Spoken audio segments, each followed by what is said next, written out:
Hello guys, welcome to Sourav omniverse YouTube channel. তো তোমাদের মধ্যে অনেকেই কমেন্ট করছিলে যে কিভাবে প্রপারলি একটা অ্যাসাইনমেন্ট লিখতে হয় সেই নিয়ে একটা ভিডিও করে দেওয়ার জন্য। তো আজকে সেই বিষয়টা নিয়ে একটু আলোচনা করে দিচ্ছি।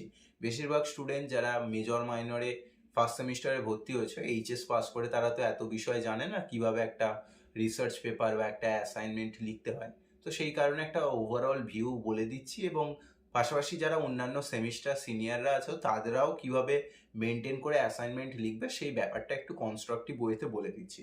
সর্বপ্রথম দেখো, তোমাদের যে অ্যাসাইনমেন্ট লিখতে দেওয়া হয় এটা বেসিক্যালি একটা রিসার্চ পেপারের মতো হয়ে থাকে।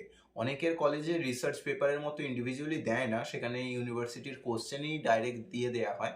বাট অনেকের কলেজে একেবারে প্রপারলি রিসার্চ পেপারের মতো লিখতে দেওয়া হয়। এটা কলেজ টু কলেজ ভ্যারি করে থাকে।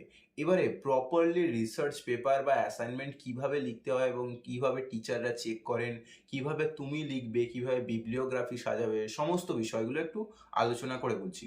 সর্বপ্রথম দেখো, তোমাদের এই যে লেখাটা লিখতে হবে এটা কমপ্লিটলি টাইপিং করে দিতে হবে। কিছু কলেজে তোমার ফার্স্ট যেটা অ্যাপ্লাই করতে হয়, মানে ফার্স্ট যে ড্রাফটটা হয়, সেই ফার্স্ট ড্রাফটটা তোমার হাতে লিখে দেওয়া যায়। সেটা কলেজের ওপর ডিপেন্ড করে, কলেজে তোমাদের যে প্রফেসররা আছেন তাদেরকে জিজ্ঞাসা করে করবে। এবারে যারা ফার্স্ট সেমিস্টারে থাকো তাদের জন্য 2বার কি 3বার করে ড্রাফট নেওয়া হয়, যাতে তোমরা রেকটিফাই করতে পারো। বাট যারা সিনিয়র হয়ে গেছে, থার্ড সেমিস্টার, ফোর্থ, ফিফথ, সিক্সে পড়ছে, এদের জন্য আর হয়তো সেকেন্ড টাইম নেওয়া হয় না, ফার্স্ট টাইমেই সাবমিট হয়ে যায়। তখন কোন কোন বিষয়গুলো মাথায় রাখতে হবে সেই বিষয়গুলো বলি। সর্বপ্রথম, একটা অ্যাসাইনমেন্ট যখন লিখছো, সেই অ্যাসাইনমেন্টটা যেন প্লেগারিজম না হয়। প্লেগারিজম জিনিসটা কি? প্লেগারিজম মানে হচ্ছে যখন তুমি কাউকে ইমিটেট করছো বা কপি করছো, সেটাকে বেসিক্যালি প্লেগারিজম বলে। সাপোজ আমি কোনো একটা নোট বানাচ্ছি বা আমি কোনো একটা রিসার্চ পেপার লিখছি, সেটা আমি কি করলাম, গুগল থেকে, উইকিপিডিয়া থেকে, অ্যাকাডেমিয়া, জেস্টর, বিভিন্ন জায়গা থেকে হয়তো সোর্স কালেক্ট করে ওই একই লাইনকে কপি করে তুলে দিয়েছি। তাহলে এই যে আমি লাইনটা কপি করলাম, সেটা কিন্তু ধরা পড়বে যখন আমি প্লেগারিজম চেকারেতে দেবো। তো টিচাররা তোমাদের অ্যাসাইনমেন্ট কিন্তু ওই কপি করে প্লেগারিজম চেকারেতে পেস্ট করেন, এবং সেখানে গিয়ে তোমার কন্টেন্টটা কত পার্সেন্ট কপি করা, কোথা থেকে নেওয়া হয়েছে, সমস্ত কিছু ওনারা দেখতে পান। যার কারণে কপি করা হলে নাম্বার দেয় না। তো কমপ্লিটলি নিজের লেখা যেন হয় সেই বিষয়তে মনোযোগ দেবে, যে লেখাটা যেন নিজের হয়, কন্টেন্টটা যেন নিজের হয় এবং সেলফ টাইপিং হয়। টাইপিং করার সময় মনে রাখবে কয়েকটা বিষয় যেগুলো মেনটেন করতে হয়। ফ্রন্ট যে স্টাইলটা ইউজ করতে হয়, এমএস ওয়ার্ডেতে দেখতে হবে যে একটা ফ্রন্ট আছে, টাইম নিউ রোম্যান্স। এই টাইম নিউ রোম্যান, এই যে ফরম্যাট আছে, এই স্টাইলেতে পুরো লেখাটাকে লিখতে হবে। পুরো যে ফ্রন্টটা এই ফরম্যাটে দাঁড়াবে, এবং ফরম্যাট এই যে লিখবে তার জন্য একটা স্টাইল মেনটেন তো হলো। এবারে ফ্রন্টটা মেনটেন করতে হবে। ফ্রন্টটা মানে ফ্রন্টের সাইজটা। ফ্রন্টের সাইজ বেসিক্যালি যখন তুমি হেডলাইন করছো, মানে হেডিং করছো, সেগুলোর জন্য বোল্ড করতে পারো এবং তার সাইজটাকে 14 রাখতে পারো। বাট যখন তুমি টাইপিং করছো, তোমার কন্টেন্টটাকে লিখছো, কন্টেন্টটার ওয়ার্ড যেন সাইজ 12 হয়ে থাকে, তার থেকে বেশিও নয়, তার থেকে কমও নয়। এবং স্পেস যেটা মেনটেন করা হয় সেটা কলেজ টু কলেজ ভ্যারি করে দেয়। এটার জন্য তুমি 1.15 বা 1.5 রাখতে পারো। এর থেকে কম বা এর থেকে বেশি রাখলে লেখাটা দেখতেও খারাপ লাগবে এবং কন্টেন্টটা অনেক সাইজেও বড় হয়ে যাবে। তো সেই কারণে 1.15 বা 1.5 এই দুটোর মধ্যে যে কোনো একটা রাখবে, এবং সাইজ 12 রাখবে নর্মাল লেখার জন্য, ফ্রন্টের জন্য 14 রাখবে, মানে যে হেডলাইন করার জন্য 14 রাখবে, আর টাইম নিউ রোম্যান্স ফরম্যাটেতে লিখবে। এবারে কন্টেন্টে আসছি। কন্টেন্টে যখন লিখবে, সম্পূর্ণ যেন নিজের লেখা হয়, বা যেখান থেকে সোর্স তুমি কালেক্ট করছো সেটাকে তোমায় অতি অবশ্যই মেনশন করতে হবে। সাপোজ আমি কোনো একটা লাইনকে কোট করে দিলাম। সাপোজ আমি হয়তো ডাচেস অফ ম্যালফি লিখছি, ডাচেস অফ ম্যালফিতে আমি বোজোলার ক্যারেক্টার সাথে আমি হয়তো রিভেঞ্জ ট্র্যাজেডির অন্য কোনো ক্যারেক্টারের আমি কম্পেয়ার অ্যান্ড কন্ট্রাস্ট করছি। সাপোজ ধরো এভাবে দিলে যে কোশ্চেনটা এরকম একটা কোনো কম্পারেটিভ ওয়েতে কোশ্চেন দিচ্ছে। সাপোজ বললো যে compare and contrast between Hamlet in Hamlet, মানে হ্যামলেট ক্যারেক্টারটা হ্যামলেট গল্পের মধ্যে by William Shakespeare, and Bosola in Duchess of Malfi, ঠিক আছে, বাই জন ওয়েবস্টার।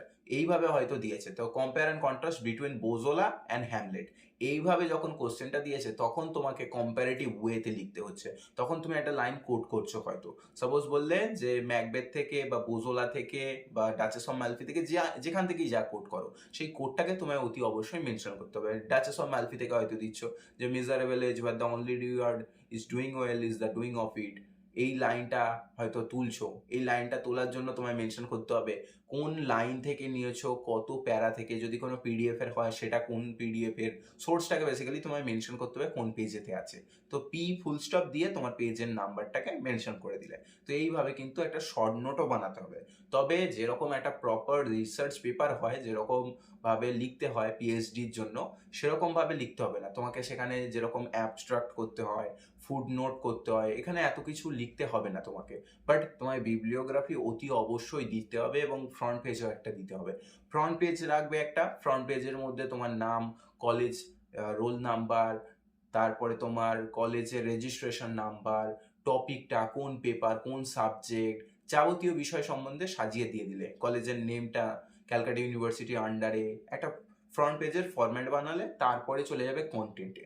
কন্টেন্ট যেখানে শেষ হবে সেইখান থেকে বিবলিওগ্রাফি কিন্তু শুরু করবে না। বিবলিওগ্রাফি সম্পূর্ণ একটা ইন্ডিভিজুয়াল পেজে হবে এবং সেই পেজের মধ্যে শুধু বিবলিওগ্রাফি থাকবে, সেই পেজের মধ্যে অন্য কোনো কন্টেন্ট বা অন্য কোনো লেখা থাকবে না। বিবলিওগ্রাফির জন্য ওই একই, যে টাইটেলটা করবে বিবলিওগ্রাফি, ওটা সাইজ রাখবে 14, আন্ডারলাইন করে দেবে, বোল্ড করে দেবে এবং বিবলিওগ্রাফিটাকে তোমার নিউমেরিক অনুযায়ী সাজিয়ে দেবে, 1 2 3 4 এইভাবে বিবলিওগ্রাফি লাগবে। এবারে বিবলিওগ্রাফি কিভাবে লিখতে হয় না, বিবলিওগ্রাফির জন্য দুটো ফরম্যাট ইউজ করা হয় বেসিক্যালি। একটা হচ্ছে এমএলএ স্টাইল মানে মডার্ন ল্যাঙ্গুয়েজ অ্যাসোসিয়েশন, এবং একটা হচ্ছে সিএমএ স্টাইল মানে শিকাগো না কেমব্রিজ এরকম একটা ছিল আই থিঙ্ক। তো সিএমএ স্টাইল অনুযায়ী কিংবা তোমার এমএলএ স্টাইল অনুযায়ী, এই দুটোর মধ্যে যে কোনো একটা স্টাইল মেনটেন করে লিখতে হবে। এমএলএ স্টাইল কিভাবে করতে হয় আমি ইউটিউবে ভিডিও বানিয়ে রেখেছি, এই ভিডিও ডিসক্রিপশন বক্সে লিঙ্ক দিয়ে দিচ্ছি, ভিডিও দুটো দেখে নিও, দেখে নিলে আশা করি বুঝতে পেরে যাবে। ওই ফরম্যাট অনুযায়ী বিবলিওগ্রাফি লিখবে, তাহলে বিবলিওগ্রাফিতে নাম্বার কাটবে না।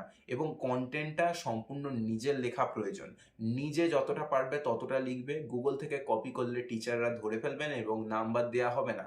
নিজে থেকে লেখার চেষ্টা করো, তবেই কিন্তু লেখা শিখবে। ঠিক আছে, এই ফরম্যাট অনুযায়ী, এই স্টাইল অনুযায়ী এইভাবে লেখার চেষ্টা করো।